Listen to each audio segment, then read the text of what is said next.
Alright, hey guys, so this will be my third video. I'm going to try and keep it shorter because looking at the logistics of my videos, I am giving you way too much information and I guess people don't have the patience for that much. And maybe just because I do this all off the top of my head.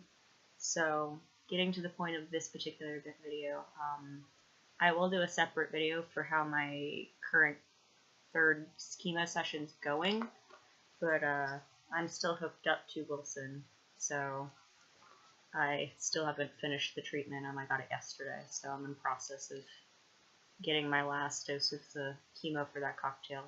I bring the pump in later today, so in a couple days I'll try and get a video, but I have my fiance coming in from Scotland. He's Scottish, he lives over there, so I got a lot going on, plus the side effects of this chemo to document. Anywho, getting to the point of why I want to make this video. I'm seeing some pretty distressing posts in my cancer support group, as well as just in real life, not particularly talking about myself, but I have seen it.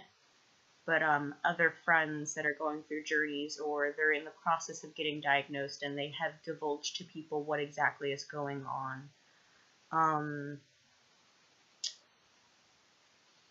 So, I'm trying to find a better way to eloquently word this without being really hurtful or that we don't want you around.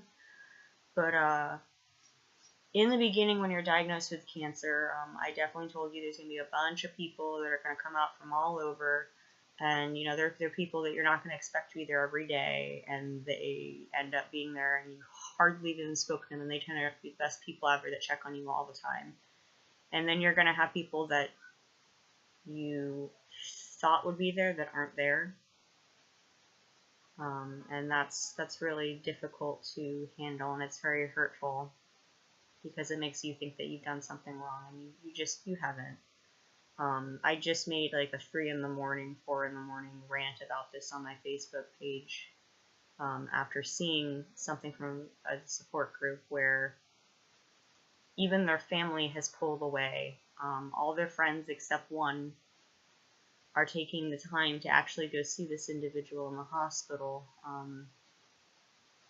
And I'm sorry for them, and I really can relate to their struggle, because they are walking a not so easy road with a not so easy prognosis. And I know no matter where you are on the spectrum of getting better, or maybe not necessarily getting better, or just managing, it's a hard pill to swallow. And to have people there that abandon you is a lot. So I kind of want to just go and paraphrase what this individual is going through. I don't want to read her post word for word, but she's basically saying that she's very depressed, and to the point where even the doctor has recommended that she go and see a psychologist, but she is beyond that point where she can't even find the willpower to make that appointment, let alone get herself there, especially on her own, on how depressed she is. And she too, like me, is kind of going in and out for chemo about every 2 weeks. So she's been fighting her battle for about 5 months. So I got diagnosed in November 20th, so December 20th. So I'm still really young in this. So she probably got diagnosed closer towards the early fall or late summer, I want to guess, off the top of my head, without looking at a calendar and counting. So she's been dealing for this literally through all the holidays, everything. Most of the time when everyone else is going out having fun and trick-or-treating or going to Halloween parties or what have you, she's been dealing with this going in and out of the hospital. And like expected with the chemo, she's gotten side effects where she's gotten the chemo fog. She's gotten decreased appetite, which makes sense with her also getting depressed. She does express that she feels very isolated because her family and her friends have all just vanished. and that she has one friend, one out of, you think of all the people you know from work, you know, places you go, activities you do, out of all those people and like your family and that, she has one person that makes their best effort to go to the hospital to see her every day. And yes, she's grateful to have that one person, but the fact is, aside from that one encounter, she just has us online. That's it.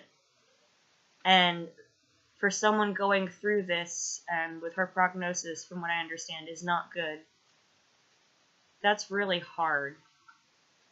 And if you think about it too, if her prognosis is not well, wouldn't you want to spend more time with her knowing that? Yes, I understand visibly it's not the most happiest of things, and people don't like to be reminded of their mortality, and that they too could have had this happen to them, or, you know, whatever religion you believe, God will it or whatever, that this could have happened to you. That scares people and it pushes people away, and while you're trying to, I guess, protect your own feelings, or it's just really hard for you to put a brave face on, you're, in consequence, really deeply emotionally hurting that individual who really, really needs somebody there. Not everybody is like me and can go through this, you know, making jokes the whole way. A lot of these people have like 6 months or beyond that, even years, battling their cancers. That's a long, exhausting battle to do on your own. And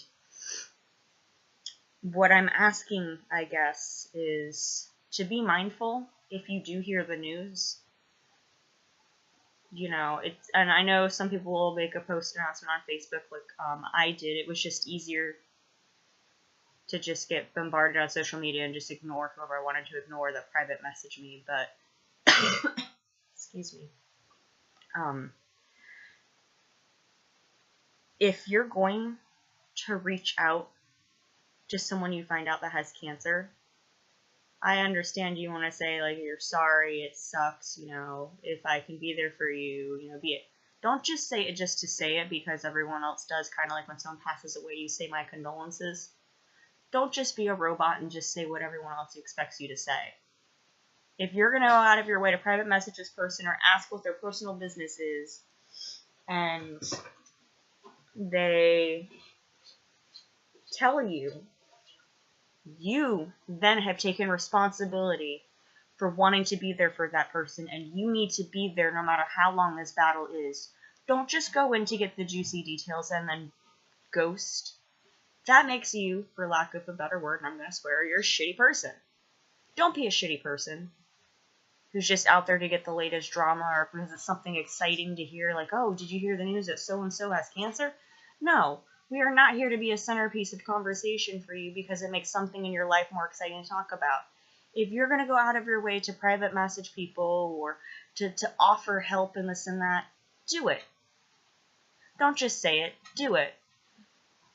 Because there will be a time that we may have to call upon you, and we will know that you've offered, and then you to turn around and have some excuse to not be there. That makes you a shitty person, and you just wanted to get all the information and look nice for a few moments.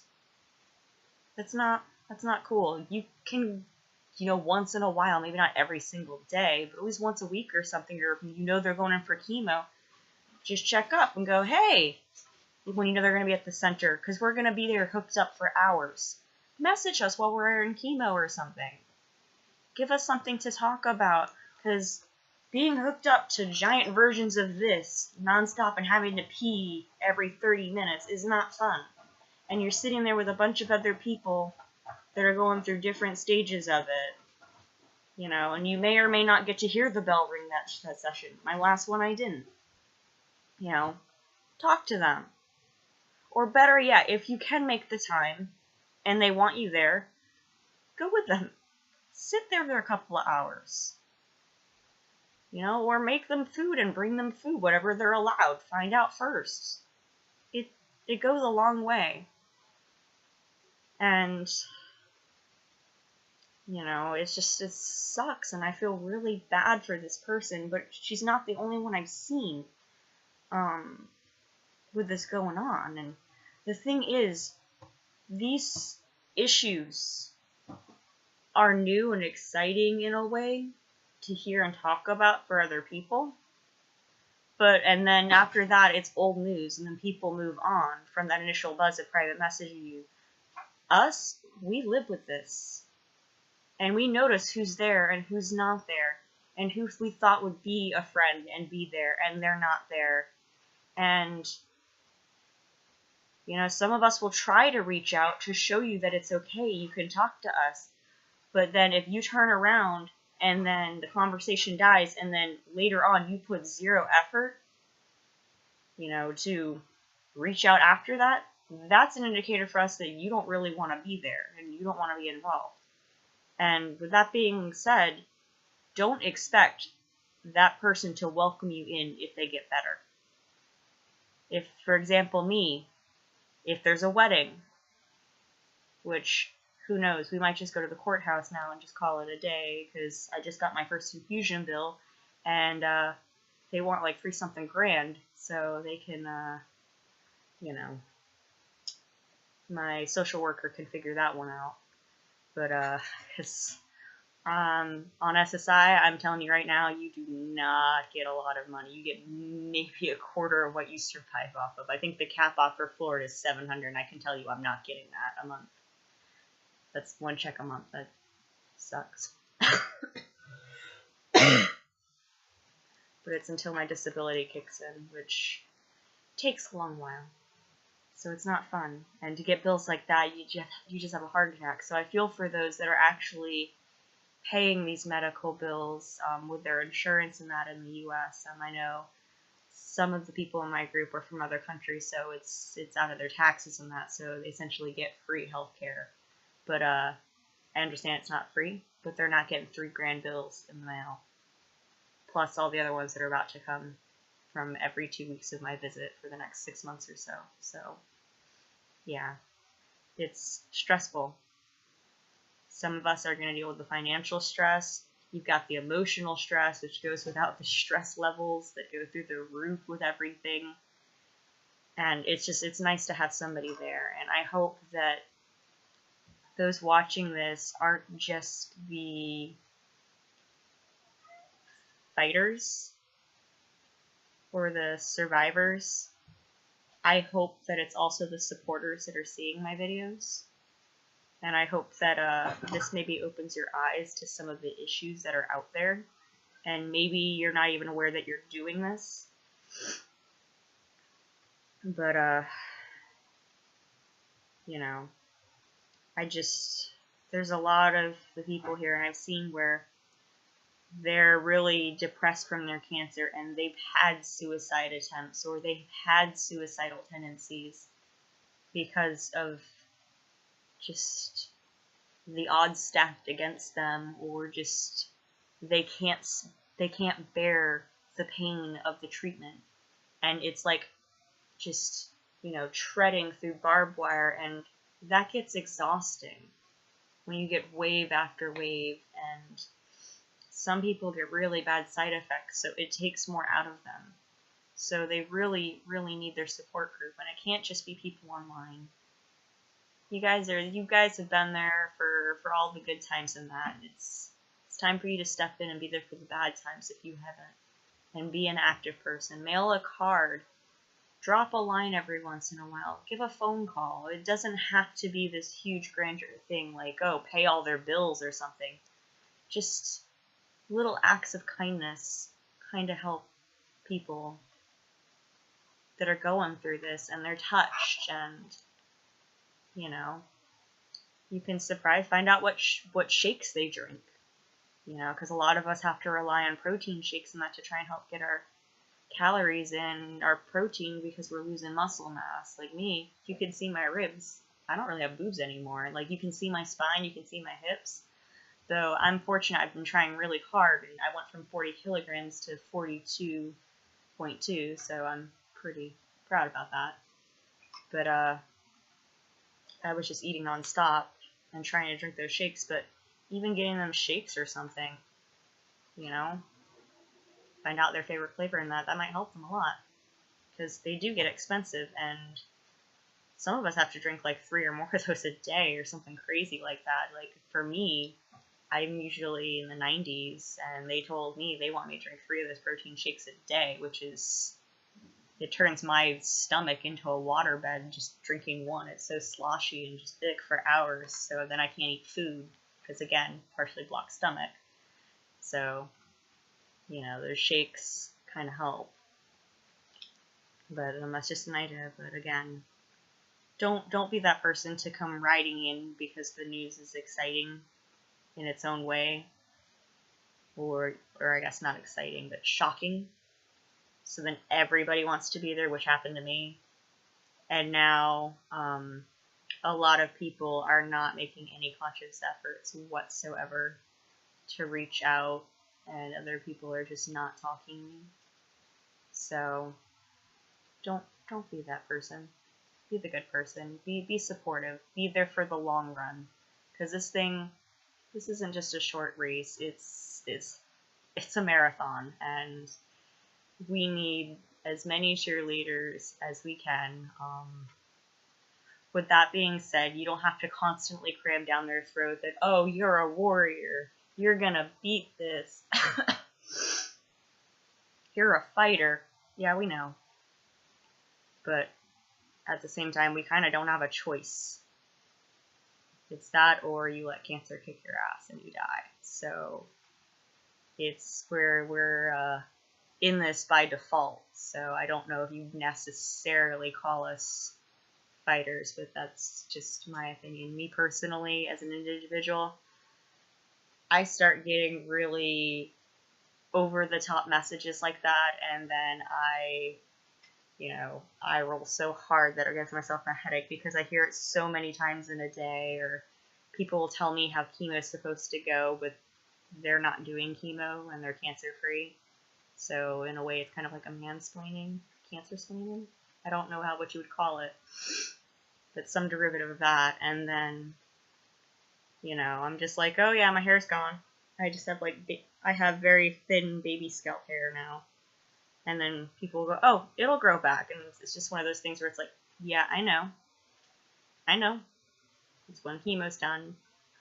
You get fuzz first, and then you get real hair later, like a month later. So it's just, they don't seem to realize how educated you've been just from your doctors and your nurses and the pamphlets they give you.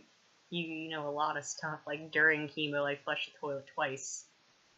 Because, you're toxic for 3 days. So it's just stuff like that.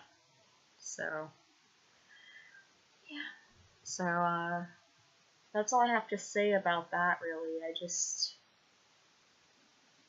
just saw that, and then at like 3 or 4 in the morning, and it really troubled me, and so I felt that I had to say something. And talking to a friend that's going through something right now, she definitely recommended that I say something and make a video.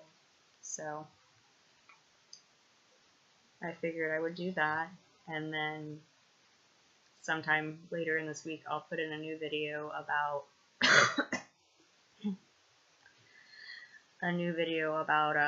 the side effects and that from this round of chemo, because I'm dealing with a lot more neurological things.